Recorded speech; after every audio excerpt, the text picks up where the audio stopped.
And welcome to Climate Chat. I am your host, Dan Miller.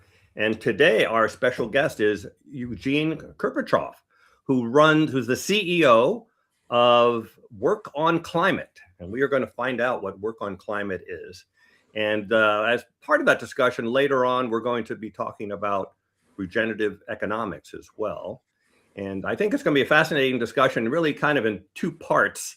One kind of a practical discussion and a little more of a philosophical discussion about climate change a little bit later. But first of all, Eugene, welcome to Climate Chat. It's great to have you here. Thanks for having me, Dan. I'm very excited. So I think we should start off about how you came about to start Work on Climate, because that actually, it's an interesting story all to itself. So why don't you tell us a little bit about how you came to start Work on Climate? Yeah. So I think I'm going to begin with something in my path that has nothing to do with climate whatsoever. So when I was basically my whole career before I ended up starting Work on Climate with my Google colleague, Cassandra, in 2020, my whole career and my whole education had to do with software engineering. So nothing to do with climate or movement building or systems change or nonprofits. And, here I am running a climate movement building systems change nonprofit. But one important component was when I was about 15 or 16, my godfather asked me to help him with some calculations. So he was a quantum physicist, a nuclear physicist, and he wanted some calculations done. And he asked me to help. This was my first ever paid gig. And so the calculations were in a certain programming system called Mathematica. Doesn't really matter. The point is that it was based on a particular paradigm of programming and software engineering called functional programming. Again, does not matter what it is, but the point is that I got absolutely, really excited about it. I really fell in love with that paradigm. And before long, I was, using it to do all my schoolwork. Basically, I was approaching tasks in a different way than, let's say, my co-students and classmates. Then when I had my first full-time work, I was, approaching those tasks differently. I started making friends in that area.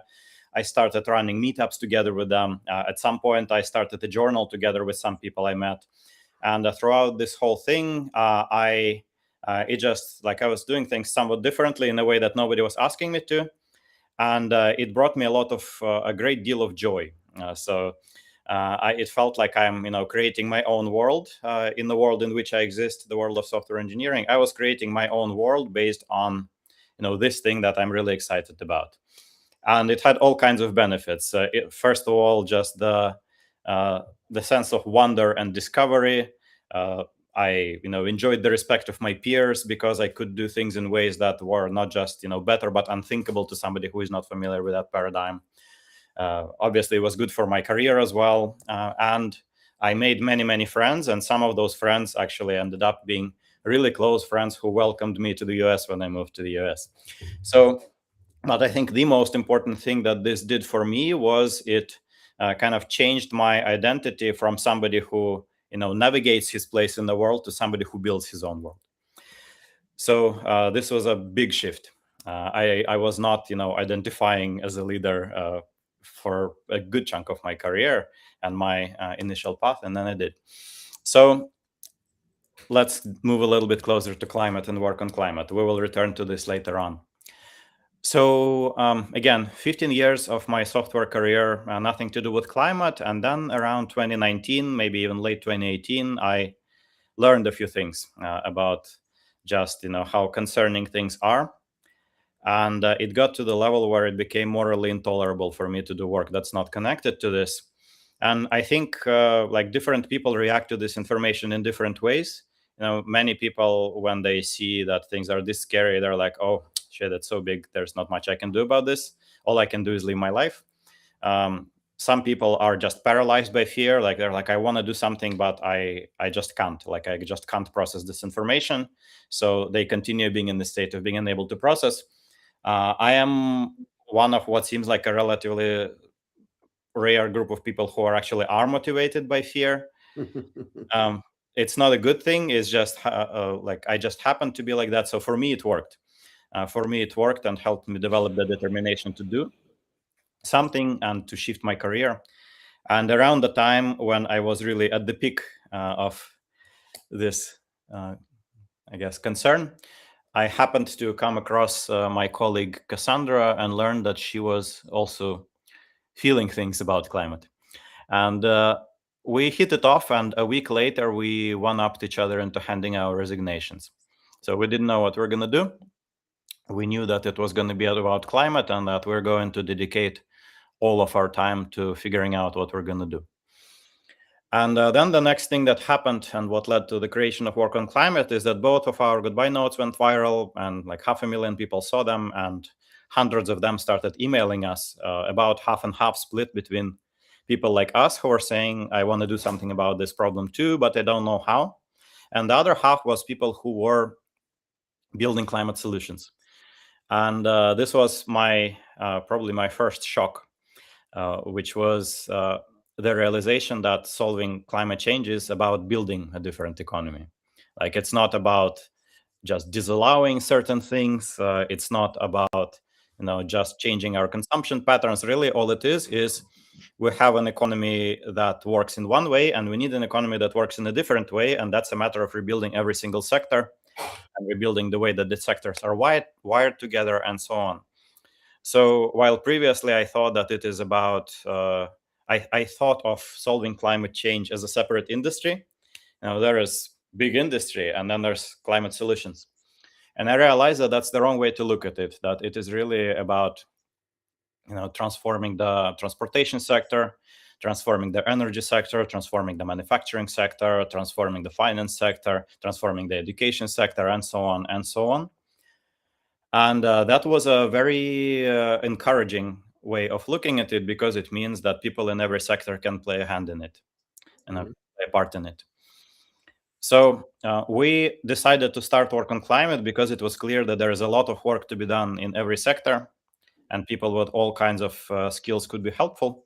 And at the same time, there are so many people who want to be helpful, they just don't know that their help is even needed, or they hold preconceptions that they have no role to play. So that's why we started Work on Climate.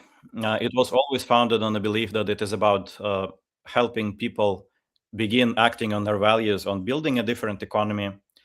And in terms of the mechanism of action, how Work on Climate was going to help them. Well, we wanted people to have the same experience that we had. So even though I was very concerned and kind of on the precipice of leaving Google, I actually left only when I had a bridge to the other side in the form of a community. Right. So I had an identity as like the guy who's really good at building big data and AI systems. And it was a lot of fun. And I had all my buddies with whom I was bonding about how we're going to build these systems and about interesting computer science problems. I had a certain, status in my industry, which is pleasant to have. And there I'm a nobody. And climate, you're a nobody. Yeah. It's scary. And like when you're not there, you don't know how welcoming the space is. So it turns out that all it takes to make the jump is just one person with whom you're in this together. And that is sufficient to really overcome those barriers. So we wanted. But let's get into because I think for many people listening to the program, they have no idea what Work on Climate is, what it's used for. So tell us a little bit about, in a practical sense, what is Work on Climate and how can it be used by people who are concerned about climate, want to do more, but don't know what to do? Yeah. So as far as Work on Climate members go, Work on Climate is a community where you can come to discover together with others what you're going to do about climate as a professional. And you can make the connections that you need to do it. You can make the connections that you need to develop a sense of belonging and to develop yourself as a leader and to find the right partnerships for your work and so on. So the way that it looks like, tactically, historically, the way it looked like is that we have a Slack community. We have many events and workshops to which many thousands of people have come and met other people there and learned from experts and so on. So virtual events and workshops, mentorship programs where you can simply go on the website, like go to the Expert Office Hours program and just book time for free with an expert in some area of climate with whom you can talk about how can your skills and your other professional strengths apply. So these kinds of programs that all have the goal of helping people develop the connections, and through the connections develop a different sense of identity and develop, the resources and network to start doing something about it. So this is how we operated historically. It is changing now because the way that we frame our work is changing.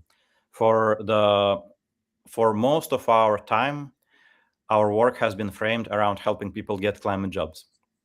So we were operating from the assumption that because there's so much work to be done, if we just get people into where their skills are already needed, that will result in progress.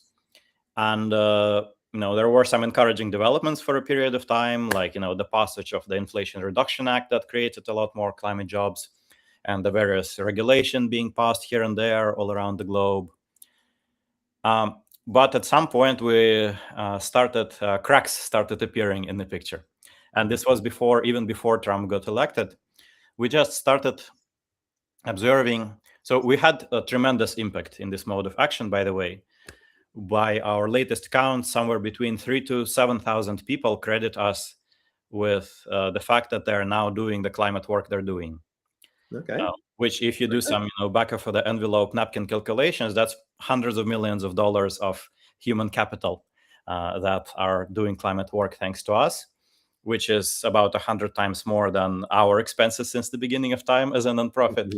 So very high leverage, but it's still, we started asking ourselves, a few thousand people, that's good. But that seems to be like about 10% of the people who want to work on it. What about the others? Are they just doomed to keep scrolling the job board until something comes along? Okay. And we realized that we actually can't afford to have the job market set a limit on how much impact we're going to create and how much impact that people that we work with and care about are going to create.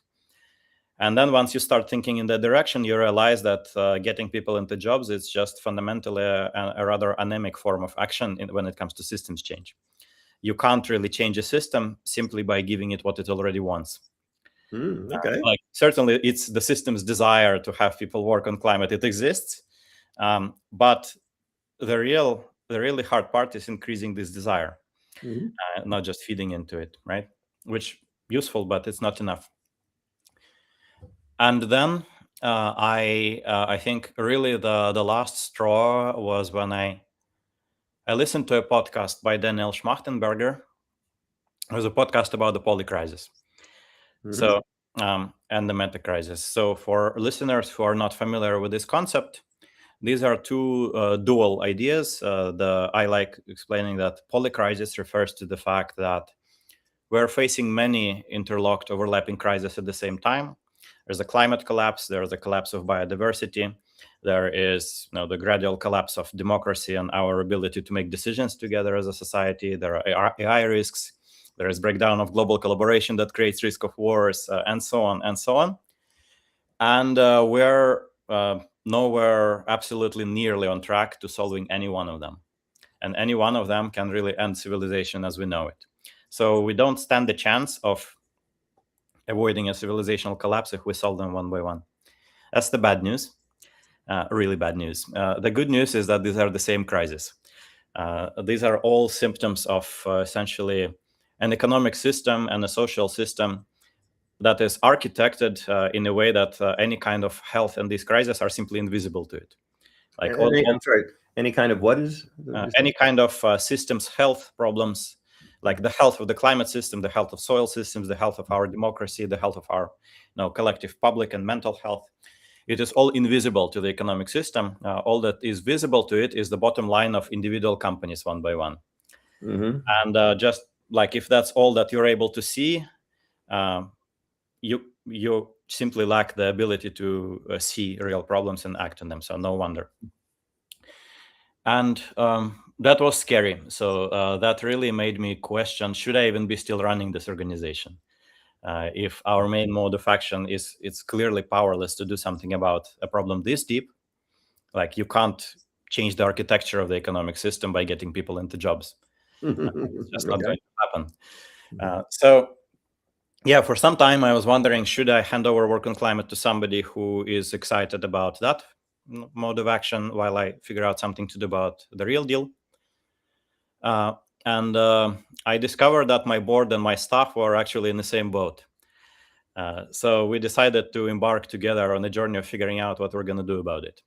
And that's how we landed at the concept of first two big changes to work on climate. One was the change of our guiding vision simply from reducing emissions to a regenerative economic system. And second is from helping people find climate jobs to helping people become climate leaders. And I'm happy to explain what both of these things actually mean, but we have these two big shifts. So, but yes, but I would actually, I hope when you describe them that you actually describe it from a practical point of view of our listeners who are all very concerned about climate. Some of them have ideas for climate solutions. Some of them would just like to meet up with other like-minded people to maybe do some kind of other climate action. So from that practical point of view, first of all, like, how do they get started? Do they go to, is it work? They go to, we have links in the description, by the way, but workonclimate.org, right? They go there. And what are some of the, and I want you to expand on what you were just saying on the new direction, but right now, what can people do on the site besides find a job? You mentioned finding a mentor, maybe, if you have an idea for a climate solution, getting someone to help you with it. What are some of the things you mentioned, finding climate events? So what are some of the practical things that our listeners can do by going to work on climate? Yeah, so joining the community is very simple and free. You just go to the website and press join. You fill in the intake form and you join the community. You go introduce yourself and you're on your way. So it's very simple. And then what you want to do from then on, well, I would recommend that you do go to our events and meet people. I would recommend that if you have specific questions that you're struggling with, you go and ask them. And I think the biggest thing that's holding people back is that they get stuck in reading things and lurking. And I hate to disappoint you, but you're not going to get anywhere by that. And I guess the good news is that you're going to get dramatically farther than you thought you would if you just start actually talking to people. It's an exceptionally welcoming space. So, join, come to events and connect with people there. Find people that you want to connect with on Slack. Either ask your own questions, or if you're really feeling shy and you're like, oh no, who am I to ask a question in this community? If you're that shy, well, that's okay. Maybe that's where you are today, but then find somebody and just DM them, right? Like use Slack search for some keywords and DM them. And maybe half of the people maybe they're too busy and they will ignore you, but the other half will not. So, email 10 people, like 3 to 5 will come back to you. So the point of it is really to get started and learn from other people, develop your connections, and learn from other people. This is also much, much more efficient in terms of learning and understanding the space than any kind of reading that you can do, because people hold knowledge and wisdom of things that nobody has gotten the chance to write down. And the space is changing faster than anyone can write it down. But I think the most important thing is that once you start talking to other people, even if you don't realize it, it immediately starts changing your identity. And while before maybe you continued to think of yourself as like, oh, I'm not a climate person, I'm just looking. After you've talked with a couple of people and you see that you actually have a lot in common, you have the same values, they are encouraging you, they were someone like you in the past, you start thinking like, maybe I am a climate person. Like maybe climate people are people like me who are just bringing whatever strengths they have to this huge problem. So that's what the community actually does for you. It helps you find these connections. Great. So now talk a little bit about where you were going with this new direction, and maybe some of the new ways that you can use work on climate in this new direction. Yeah. So let me give 2 examples of something that our members have done that represents the new direction. So one is this gentleman, his name is Kyler, and he's a finance professional. And when he was looking for what he's going to do about climate, he did neither of the 2 things you would expect he would do. Neither did he compete for finance roles at climate startups, nor did he take his current finance job at the time and make it greener. Okay. He could have done both of these things, but that's not what he did. He did something different. He found a new job with a building inspection company that was hiring for a senior level finance leader. And while joining them, he convinced them to start a new line of business focused on finding energy efficiency opportunities. So this company works with $20 billion worth of real estate. They have 6,000 building inspectors. They have, I don't know, like 250 enterprise clients. And now, thanks to him, a good chunk of this business power is used to decarbonize the built environment. They didn't ask him to do this, right? That's not what they were hiring for. They were hiring for a finance leader. And he came in and he proactively, exercised his agency, exercised his understanding of the space, exercised his, interpersonal bonding and influence skills, and convinced them that it's a good thing for them to do. Mhm. And they were like, "Yeah, do you want to do it?" And he said yes. So now he's leading that direction. So this is an example, coming back to where I started, of creating your own world. He didn't simply find his place in the world, he created his own world wherever he was. Another example is one of our board members, Zoe Samuel. She has a very interesting background. Yeah, Dan, I think you know her. Yeah. So her background is originally in theater and comedy. And then she did then she had a UX role at Google for a long time. And while at Google, she also asked herself, what can I do about climate? And again, she didn't, simply green her UX practice. She started Google's internal community of employees focused on climate. And she did it in a very particular way that turned out to be extremely impactful.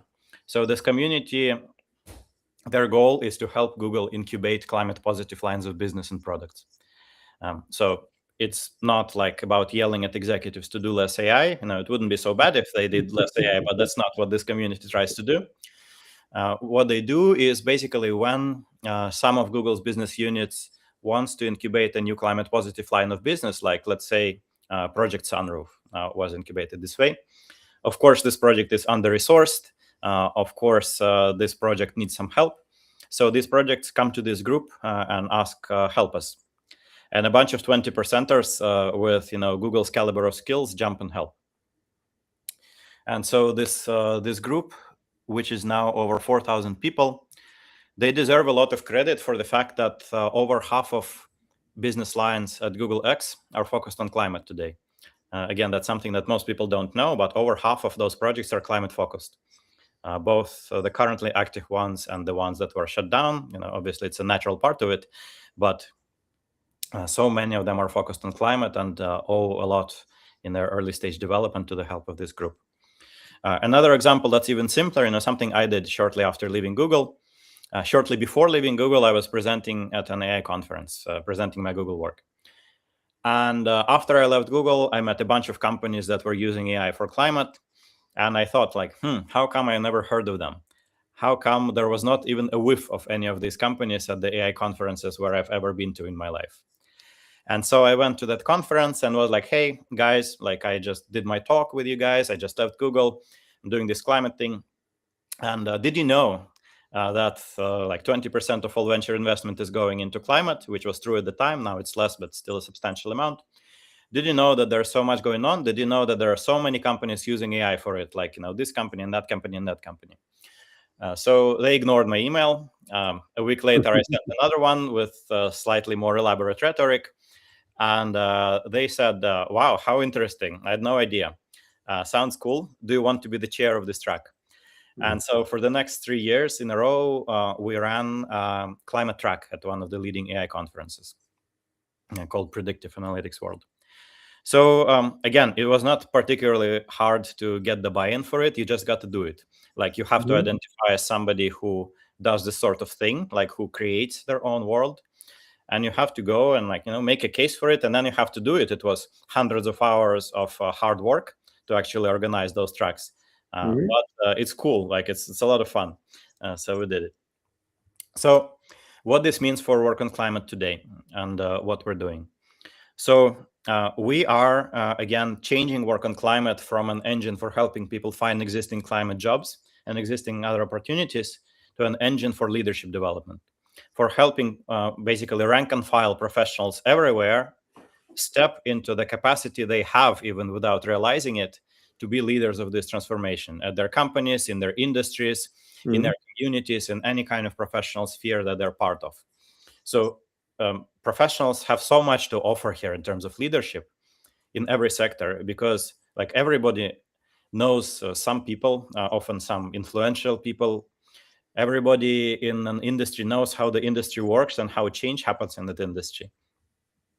They have some authority, even if it's not very much, but they have some. They have some influence, right? They sometimes have some resources. So they have all kinds of strengths that are associated with being a professional in this industry. And until now, the climate movement has not really been calling upon those strengths. The climate movement has mainly been calling upon strengths that are basically that everyone has equally, like your ability to choose what kind of food you buy at the store, and your ability to vote, and like your ability to pick up the phone and call your senator. And like, come on, you spent your whole career, 10, 15 years building a whole spectrum of capacities, and all you think that all you can do is call your senator. That's ridiculous. You got to use those strengths. And so we want to help people use those strengths, and we want to build an organized movement that concentrates these strengths for solving system change challenges together, right? So this is the way that all movements work. This is the way the civil rights movement worked. This is the way various democracy movements worked. They help people develop as leaders and begin doing things that no employer is asking them to do. They help people figure out how they're going to apply their strengths in service of this grand goal. And then they organize people so that their efforts reinforce each other, rather than just like this person acting and that person acting. So that's what we're doing. To that end, we are doing a few things. One is we're changing all our virtual programming to be framed in this way. So to help people not just like learn where the opportunities are and develop basic literacy, but for example, we're changing our success stories from stories of people who essentially have found their way to a job to stories of people who have successfully driven some kind of change. Right? We are changing our kind of sector deep dive events from understanding what the solutions in the sector look like to also talking about how the systems in the sector look like. Like, why is the sector the way it is? How does the sector change? When it comes to people who change the sector, how do they do it? So developing really literacy, systems literacy, and if I may use some, revolutionary terminology, developing a critical consciousness. So what that means is like developing the ability to see the systems not as something that like it's just the way it is, like some rich people made it that way and that's just the way it is, to more like these systems were made by humans, and as a human, to be human means to change things in the way that I want to, in the way that I stand for. So developing this ability to see themselves as agents of change. And most importantly, we're reorganizing the community from being global virtual to being a family of distributed chapters focused on specific sectors and regions. For example, our pilot chapter is focused on food systems in the California Bay Area. And kind of the objective of the chapter is to build a regenerative food system in Bay Area through the power and the leadership and the strength of food system professionals in the area. And people who have some influence over the food system. So chapters like this, some of them will be run by work on climate staff, like this pilot chapter, but most of them will be run by community members, and our job is to support them. So we have a program that supports people who want to run chapters focused on transforming certain sectors and regions. And we're already working with quite a few people who want to do that in all kinds of areas. For example, like one group of people is working on reducing contrails in aviation. And another group is working on regenerative finance. Another group is working on public transit. So we're helping organizers of this group become good organizers and become good at mobilizing their people to be leaders. So the purpose of each of these chapters is to incubate leaders, and even more importantly, to incubate collective action efforts among these leaders. Let's say if you want to do something about food waste in Bay Area, certainly you could just do it, organization by organization. Like this organization reduced wastes in their cafeteria. That organization, I don't know, changes how they procure food to waste less of it. But it becomes a lot more powerful if you get people together to collectively make sense of the food system and to collectively identify like what is a good vision that they all want to work towards and how can each of them be a part of that vision. And then once people feel like they're part of something, rather than they are simply they share values but each act in separate ways, action starts happening a lot better. So that is what we are working to make happen. We're currently working to really develop the methodologies for how to do that. Nobody has done this in quite this way. So nobody has quite developed the art and discipline of activating professionals as climate leaders towards systems change challenges. So that is the big task ahead of us, is to do a lot of experiments and ultimately learn how to do this and help other people learn how to do this, and this way kind of play a role in catalyzing this movement. So let's do this. Let's get back to that way again. Sorry. Yeah. I saw in one of your interviews, though, where you expressed pessimism about our ability to achieve the goals that you're talking about here. Can you talk a little bit about that and what that makes you think about in terms of the future? Yeah, I think many people would see it as pessimism. I see it as I guess, equanimity. So I frame it differently. So I think for a long time, my own climate action was coming from the desire to avert disaster. Like we can all agree that a disaster would suck, so we want to avert it, and so we kind of run with our pants on fire trying to avert it. And then that very quickly leads you into some extremely uncomfortable psychological spaces. Like with one part of your brain, you say we must go net zero by 2030, but the other part of your brain says like, come on, dude, it's not going to happen by 2030. It's just not happening. And if you kind of lack the ability to mentally have a dialogue between these parts and have them develop a healthy relationship, then you are just constantly in denial, and sooner or later it bites you. Like it takes a hit on your motivation, it causes you to burn out, because you realize that you're doing something that you can't really defend with a straight face. You can't say that it's actually going to do what you're saying it's going to do. And you can only lie to yourself for so long. So this is not pessimism. So I can't say with a straight face that we're going to avoid some really, really major climate disasters. By really major, I don't mean like, another 1,000 heat deaths. I mean more like hundreds of millions of people having nowhere to live and hundreds of millions of people dying. I think that's simply something that's going to happen. So I was only able to really stare this really scary prospect in the face after I began seriously practicing Vipassana meditation. So for me, that gave me a big upgrade in my ability to deal with difficult things in my own head and difficult things in my circumstances. And after that, I began framing my work like not so much as avoiding disaster, but more like as patiently continuing to build the future that I want, even if that future is going to be something that emerges from the ashes of the old world. So I certainly I would love it if we figure out a way to avoid the disaster, but the work that I do does not depend on whether that's going to be the case or not. I think that our task is to build the new economy that is going to be, beautiful and regenerative, and it's going to make things better as it goes. And what we will build, I don't frame it as preserving what we have today. I frame it as developing humanity's ability to build something beautiful in the future. Okay.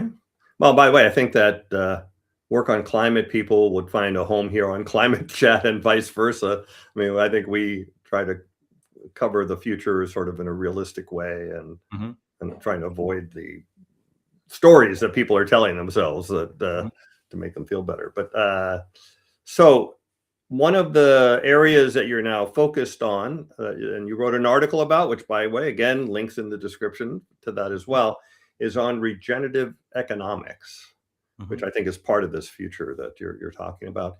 So why don't you just start out by telling us what is regenerative economics? Yeah.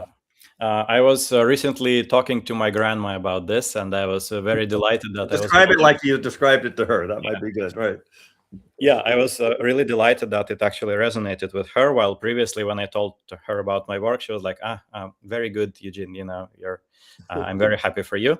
But this time she was actually engaged.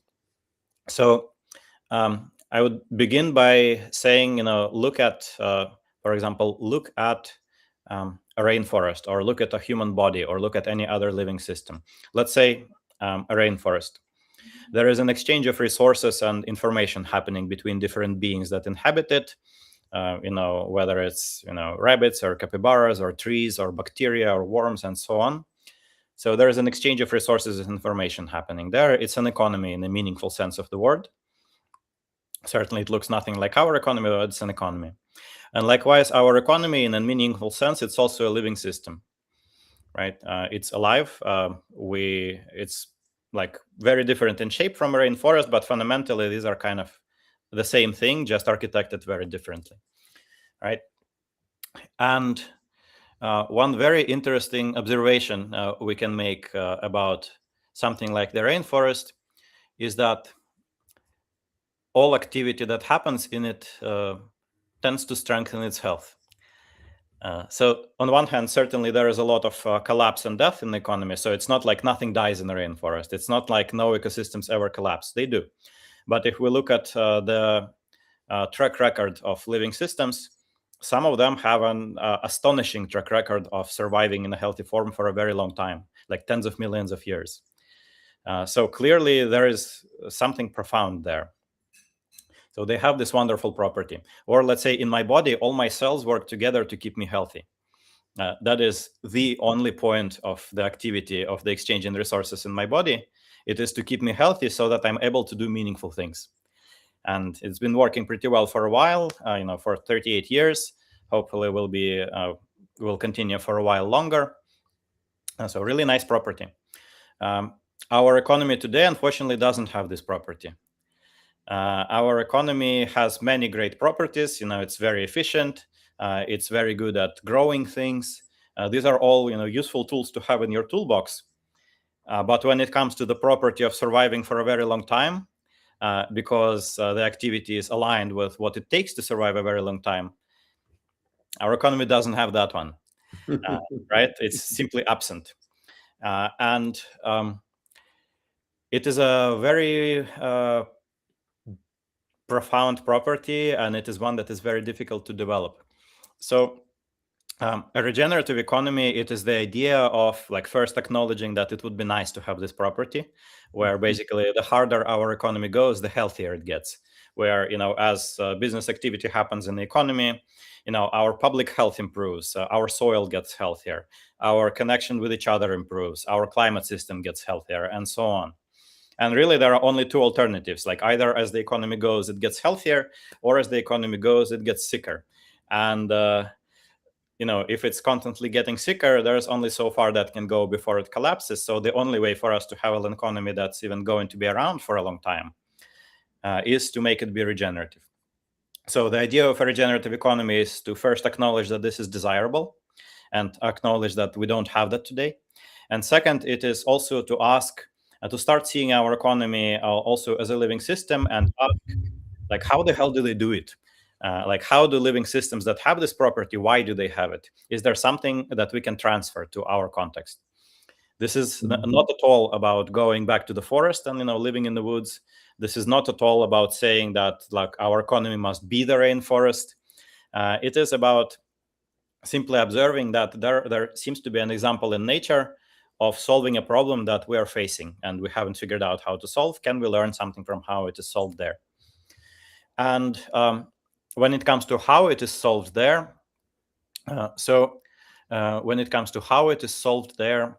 let me, come back to the history of how nature learned to solve it in the first place. there's been plenty of collapse and plenty of death, and there's been plenty of basically natural selection, both at the level of individual species, but even more importantly at the level of ecosystems. So ecosystems that didn't have that property, they died, and they're not around to tell the tale. So initially there was a primordial soup of single cells. Before that, there was a primordial soup of chemicals. Then there was a primordial soup of single cells. Then there was some of these cells somehow learned to join into multi-celled organisms that turned out to be, healthy by themselves and even more thriving and effective. Then animals developed and plants developed and animal and plant ecosystems developed, and now humans have their own ecosystems. But the point is that throughout this process, basically the evolutionary process was selecting for forms of complex organization that are healthy and can survive for a long time. So it was not, many people hold the naive view that natural selection is about like one animal competing against the other. That is a very small fraction of what there is to it. It is also forms of collaboration competing one against the other, and which ones can survive for a long time. So, for example, an elephant, it's not just a really competitive bacteria. It's not like, bacteria were fighting with each other until the elephant bacteria emerged and, won over all of them. No, it is a dramatically more complex being, which evolved through increase in complex organization, right? So the same process needs to happen in our economy. And I realize this may be sounding a little bit abstract, so let me make it a little more concrete. Our economy already has many forms of complex organization. So we don't just have like everybody doing their own thing. We have people who are organized into, C corporations. We have the stock market. We have nation states. We have unions. We have professional and personal communities. We have worker-owned cooperative. We have different forms of finance stacks and so on. So these are all different forms of complex organization in the economy. It just happens that they're not very healthy. And they are on track to suffer the same fate as natural ecosystems that weren't very healthy. So I guess the thesis in my head is that this is where we must direct our innovation and our imagination, figuring out new forms of working together that are healthy and are able to take care of their own health and the health of what they depend on. And can you get people though to agree with you on that? I mean, first, I agree with you on that, but I'm just thinking how if you were approaching a politician and describing this as no, with my policies, we're not going to have any more wars. I mean, this is literally what the pitch was in the last presidential election here in the U.S. And of course, that didn't really work out. But then AI is going to solve all our problems. So with technology improvements and poverty has gone down, hunger has gone down because we're making so much advanced progress. So people, I don't know if they would agree with the premise. I mean, of course, vast majority of them are ignoring the climate and these other breakdowns. I mean, so if you can get them to accept that would be, well, first of all, that would advance them towards regenerative economics, but it would also, of course, then get a lot more resources to focus on solving climate and the other planetary problems. How do you get regular people, not beyond your grandmother? How do you get regular people to even accept your premise? Yeah, I don't think they have to. Let me explain why. Let me use an example of AI itself. Right. So ever since the beginning of computing, there were people who believed that one day we can create powerful artificial intelligence, and many people were driven by that vision. So I would be the first to say that the form in which this vision has taken shape is rather unfortunate, but I still think it's illustrative to trace its development. So at the very advent of computing and digital technologies, digital innovation was not a thing. And there were a bunch of, curmudgeons who were saying like, what is this digital innovation nonsense? Innovation is when you invent a new chemical. Innovation is when you invent a new engine, and so on. And, look who's laughing now. But there were many people who were really excited about the potential of computing and digital innovation. And so they developed this field of computing, right? They started with, after the transistor was developed, that represented a leap in progress after vacuum tubes. Then integrated circuits were developed. Then, the first programs and operating systems were developed, and so on. And eventually it got really powerful. The point is that throughout this whole thing, you didn't actually need people's buy-in about computing being the force behind everything. You just needed to apply. Whenever people faced a practical problem, you could come to them, and if you're somebody who thinks that computing needs to develop, you would come to them with a computing solution to that problem, right? And so as we solved increasingly complex practical problems through digital technologies, the field of digital technologies has gained the power that it has gained today, and it didn't even take that long, right? It only took maybe 2 generations. So I think that the process of building towards the regenerative economy should take exactly the same shape. So we, me, various my friends in the space, maybe you, maybe many of our listeners, believe in the potential of this, but we're only going to make progress if we do not yell at other people to accept our perspective, but if we help them solve practical problems that they're facing, but through this approach. So I don't know. You're going to have a lot. I mean, the old expression that people find it a lot easier to imagine the end of civilization than they do the end of capitalism, for example. I mean, and just the thought of having alternatives, economic solution to our problems, I think is going to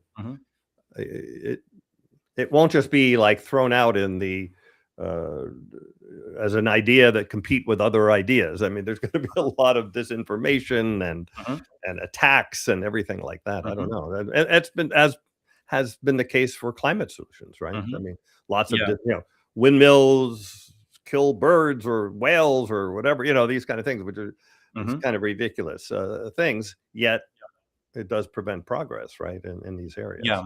Yeah, but again, then, just as in order to advance digital technologies, we did not need to sell people an idea that digital technologies have to be the future. We don't need to tell people to get on board with the regenerative economics train. So what I'm talking about here is not like let's solve public health by dismantling capitalism. That's not what I'm proposing to do. I'm proposing that the next time we're facing some problem, let's say a public health problem, or the problem of developing electric and transitioning to electric vehicles in the community, and this way improving their respiratory health and improving their energy bills. So traditionally, the approach to this is, okay, first we acknowledge that we need some kind of innovation, but usually that innovation means developing a new product. And I think that innovation means developing a product, that is like thinking that innovation means inventing a new chemical, and completely ignoring that there is a whole different type of innovation. So in this case, we would say, okay, we need to improve public health. Let's do it through better coordination in this community. So rather than trying to invent a new product, just like invent a new medication, let's see how we can better coordinate between the public health systems and community organizations and education organizations and food organizations and so on in this community. And as we do that, we will develop essentially a case study of solving a public health problem through complex organization. Likewise, for deployment of EVs. Likewise, let's say we want to develop transition to regenerative agriculture in a certain food supply chain. And I think it is by now acknowledged that you can't do this simply by having a regen ag startup. The startup needs an ecosystem around it. And it is on the development of that ecosystem that we must focus. And there are organizations that do that. For example, Transformational Investment in Food Systems, TIFS, is doing some of my favorite work in this space. And they essentially develop forms of complex financial organization that allow healthy development of a whole food supply chain. So we need to, I think, move our view from innovation as a product to also embrace innovation as forms of collaboration and complex organization in the economy. This is a powerful semi-uncharted territory in the mainstream field. It is powerful. It can solve these problems better than they can be solved by products alone.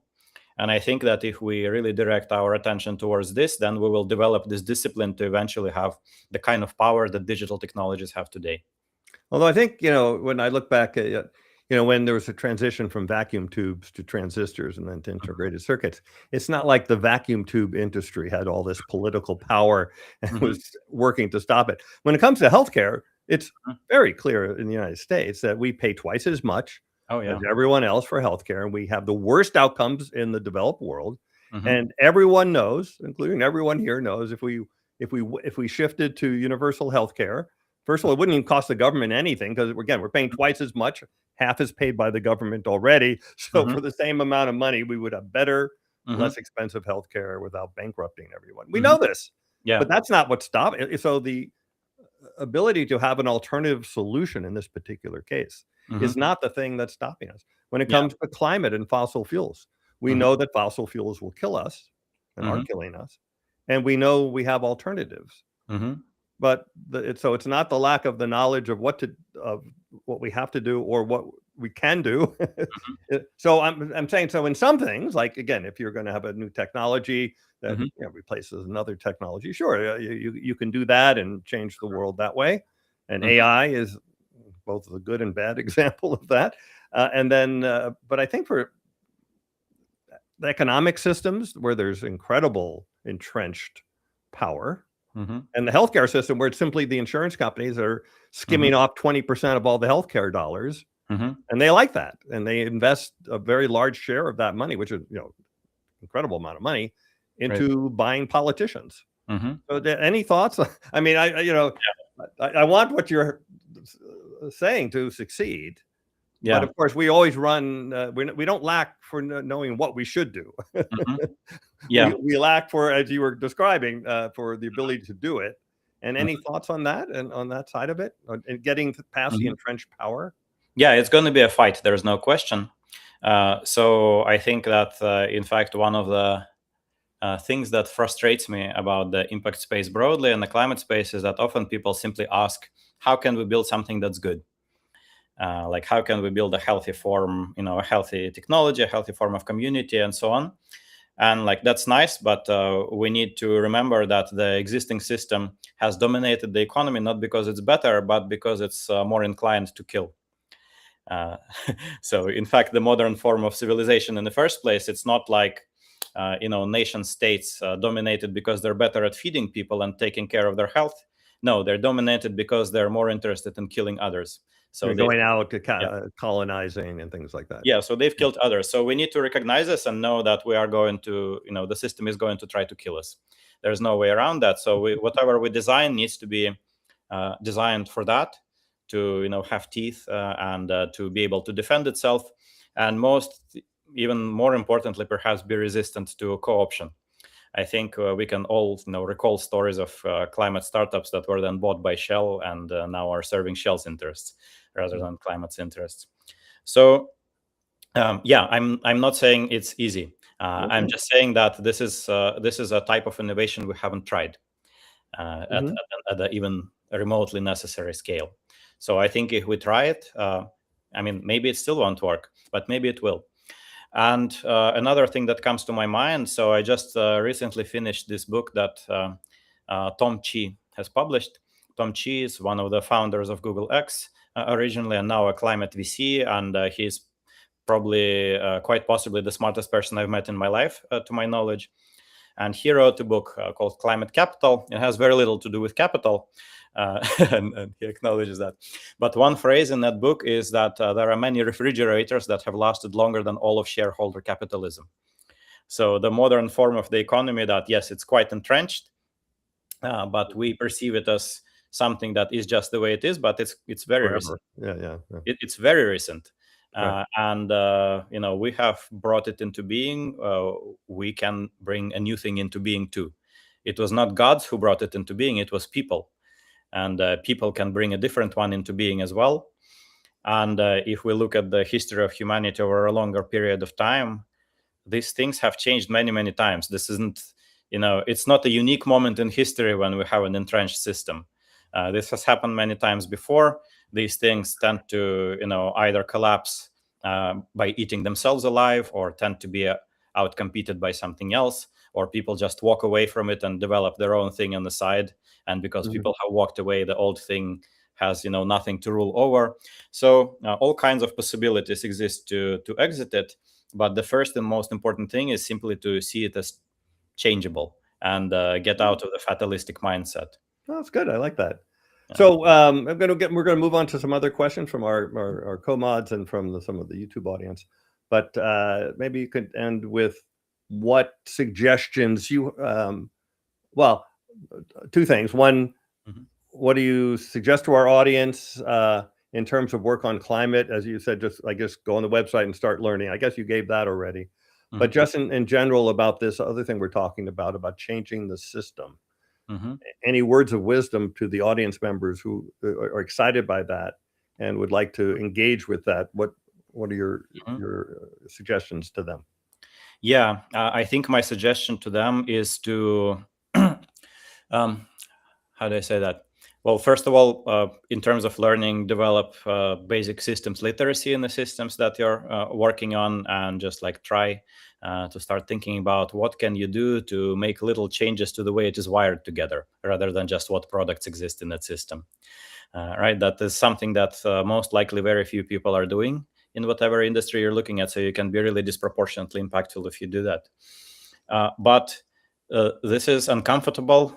This is even more uncomfortable than other forms of innovation. So probably the most important thing is to start developing your community even more, because it's possible to do a job you're assigned to do alone in the corner. It's not possible to lead in the corner. That is not something that anyone is cut out for, and you're not going to be the first person in the world who is cut out for being a systems leader while working alone. So really focus on getting to know people who understand the system that you want to change. Let's say you want to do something about transportation. Well, start going and just like talking to people who are working on changing transportation. And again, maybe 70% of them will ignore you, but 30% will not. And through them, they will introduce you to more people who will not ignore you. And you will get to know them. And this way you develop a network of people who can help you make sense of it. A network of people where if you develop a good trusting relationship with them, then maybe one day they have an effort and they say, who's with me? And you say, I'm with you. And you join some effort that they're leading. Or maybe the opposite. Maybe as you learn from them and develop relationships with them, you will start seeing a gap. And you will decide that, like, for example, it looks like this industry standard, if we just changed it a little bit, it could really make it easier to deploy solutions. And you're going to be like, I'm going to lead changing this industry standard. I'm going to assemble a group of my buddies to figure out how we can change it. And you say, who's with me? And then these people in this industry who you've gotten to know will say, I'm with you. And they will help you do it right. And they will help you find others to do it with. So really develop your, I like to call it, your vision, your power, and your agency. Vision is how well do you understand the systems and leverage points. This is the easiest part. Power is the part that's much more uncomfortable to those of us with a technical mindset. This is knowing the right people and having strong relationships with them, and basically your ability to mobilize people. You can't do anything in systems without developing this quality, so go and develop it. And agency is the part that probably the hardest part, is seeing yourself as somebody who does this sort of thing and actually acting in it. And that only comes from trying things and seeing that you succeeded. It doesn't come from anything else. And I assume that people interested in that can go and work on climate is one of the places they can go find the people to collaborate with. That's correct. Yeah.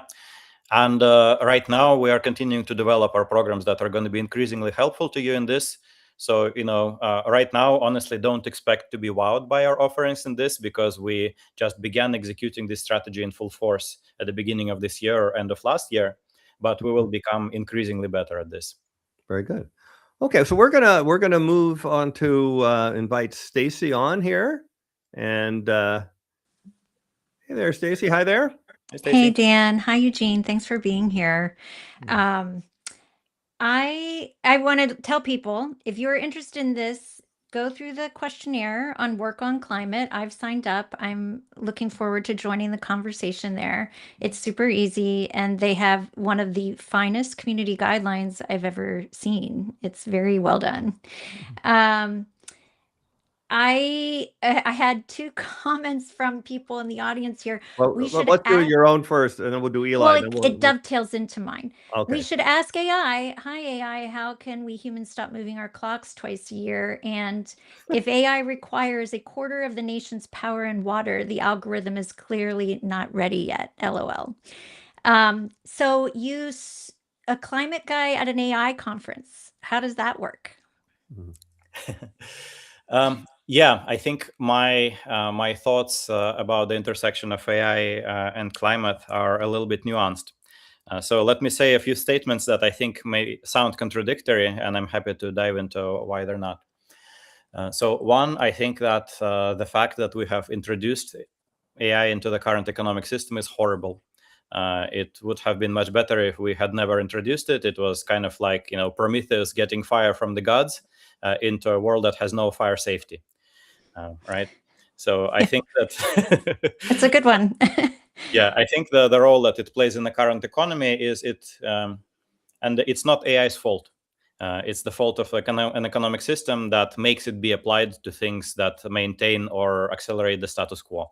And the status quo is leading us towards a climate collapse, so as well as other kinds of collapses. So now that we have introduced, the catalyst of AI in the economy, everything goes faster, and we have less time to address any of these threats. So certainly, big problem. And it's a much bigger problem than the emissions of AI. I think emissions of AI are a speck of dust on the face of how big this problem is. Like emissions of AI are maybe a couple percent of the global emissions, even in their projections. But when you hear fossil fuel companies say that they're going to use AI to double how much fossil fuels they're going to extract, that has nothing to do with emissions of the AI itself. This is an example of AI accelerating a harmful status quo. And this is where it's really harmful. It accelerates fossil fuel extraction. It accelerates propaganda. It accelerates accumulation of power in the hands of big tech companies who then want to maintain that power by catering to an authoritarian president and so on.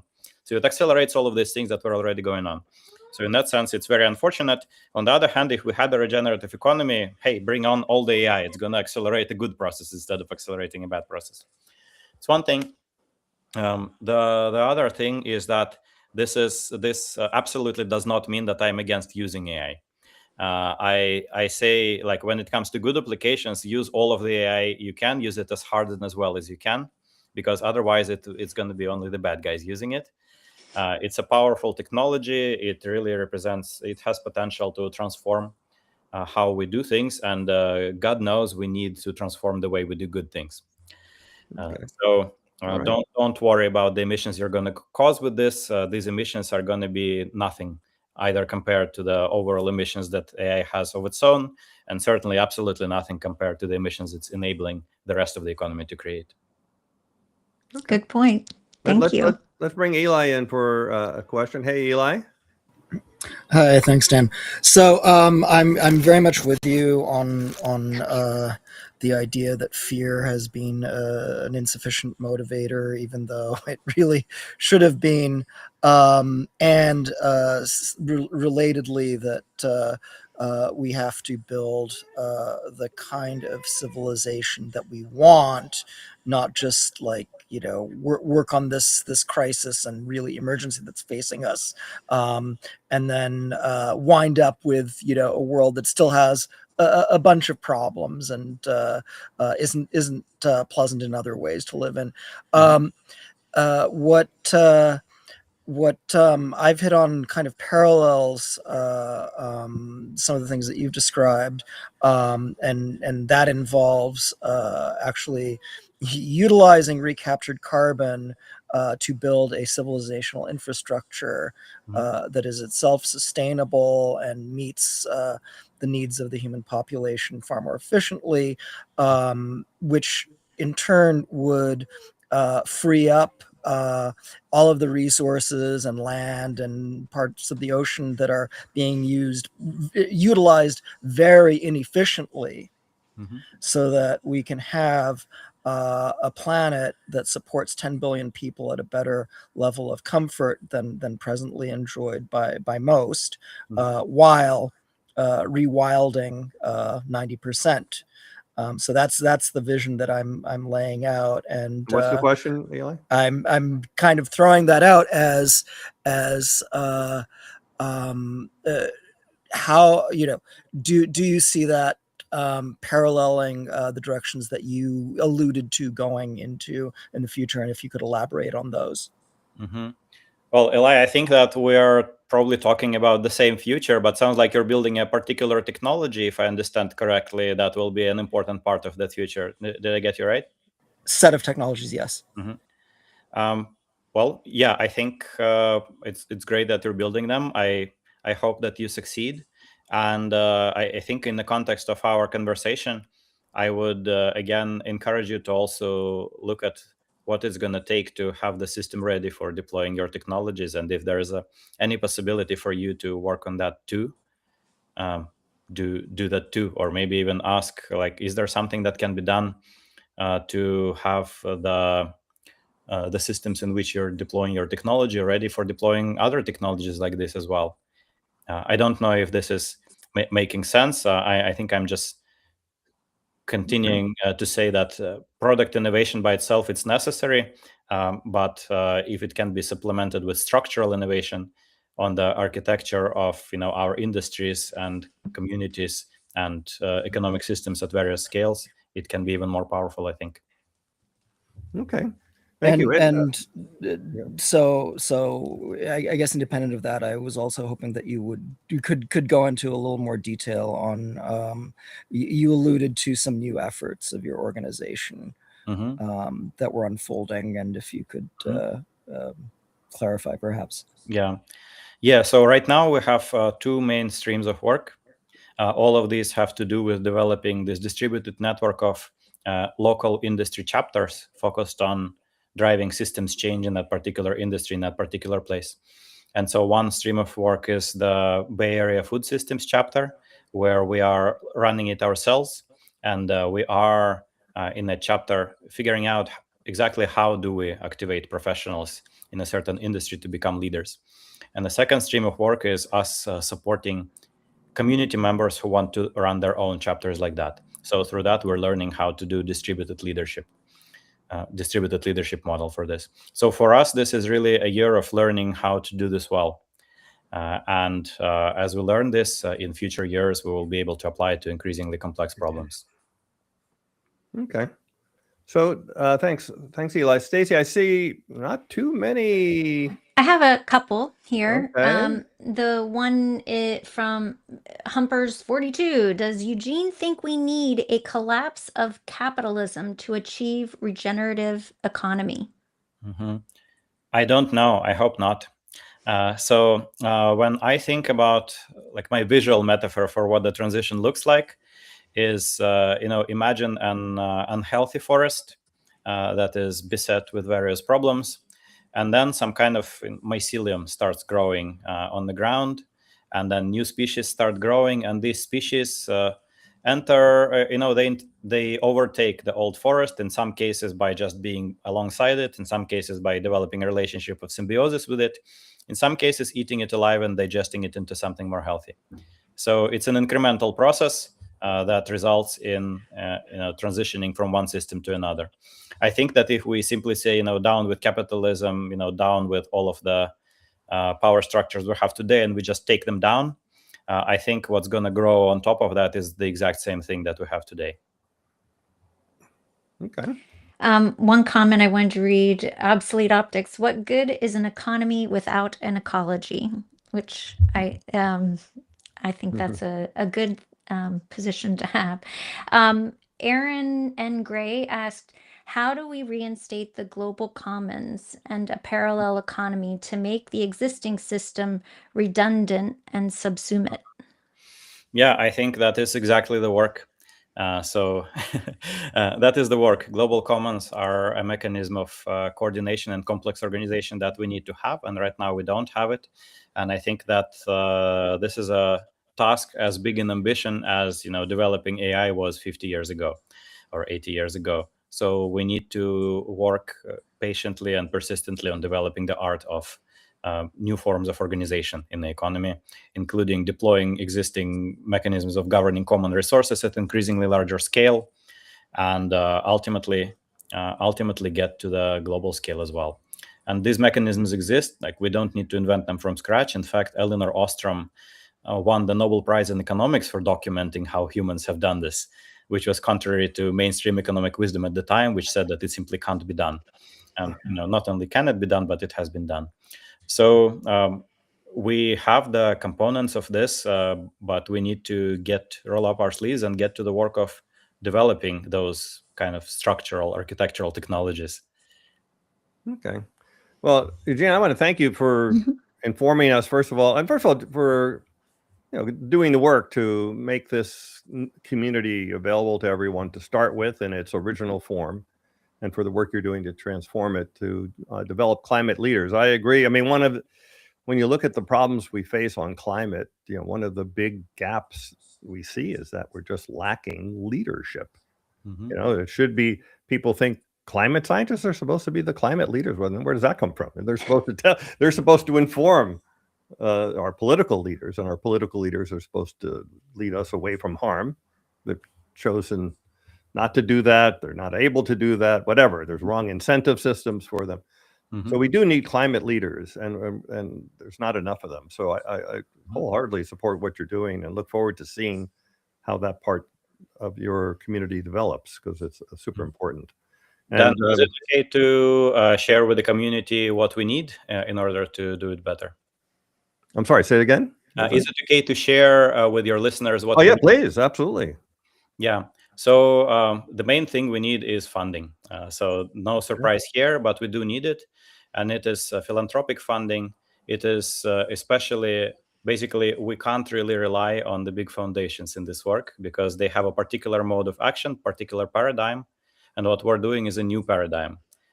Nobody has the scope of, we're going to support organizations that develop professionals as climate leaders, because nobody has been doing that work before at this scale. So nobody has decided that this is where they're going to allocate resources.